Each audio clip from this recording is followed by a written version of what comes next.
Good morning. It's Monday, June 29th, and we're going to continue our discussion on action and problem solving with a prompt from the Daily Stoic which reads, "What can I stop making excuses for?"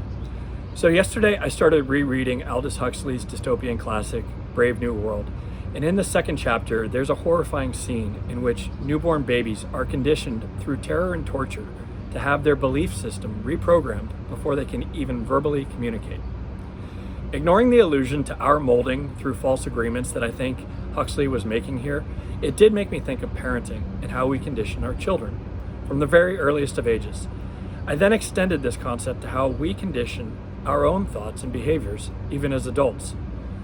One of the principles I wish I had had firmly seared into my thought processes at the earliest of ages is something that I've referred to many times before here on these videos, and that is never blame, complain, or make excuses, not even to yourself. I mean, these were behaviors that I was often guided to avoid undertaking, but I wouldn't say that it was my modus operandi or something for which I could expect a Pavlovian response. Now, to be fair, it still isn't. It's something that I have to work at each and every day. It's one of the personal 10 commandments that I have printed out and framed on my desk. I drill it into my head with so much frequency that when I was asked recently in an interview to describe how I handled a situation in which I failed to meet a commitment, this was my immediate and defaulting framework that I referred to. Not making excuses is empowering. Assuming responsibility for things that went wrong, even when you weren't at fault, puts you in an advantaged position.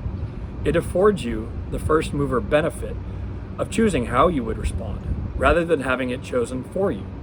I think that in many cases it does more than that, as it disorients the other party if they were anticipating an excuse. As long as we're prepared with an appropriate counter move, they may even forget the original cause of their dissatisfaction. But not making excuses extends beyond our interactions with other people. It includes the excuses that I want to avoid making to myself.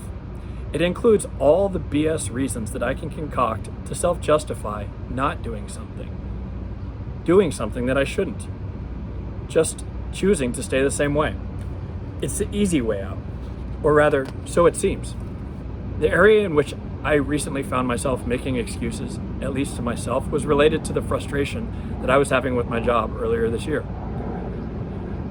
I didn't feel that I had much ability to do anything about it, and I had developed a number of justifications for my dissatisfaction that mostly served to direct responsibility from my own shoulders. I finally realized that while I couldn't necessarily address all the aspects of the situation that were bothering me, I could take ownership for how I approached my work. That shift in personality and authenticity that I discussed in a recent video had profound impact on my relationships, productivity, quality of work, and overall fulfillment.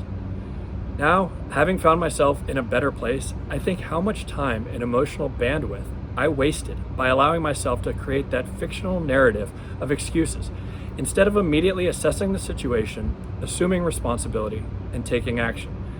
But like I said, I wasn't conditioned with that automatic behavioral response like the poor newborn babies in Huxley's story.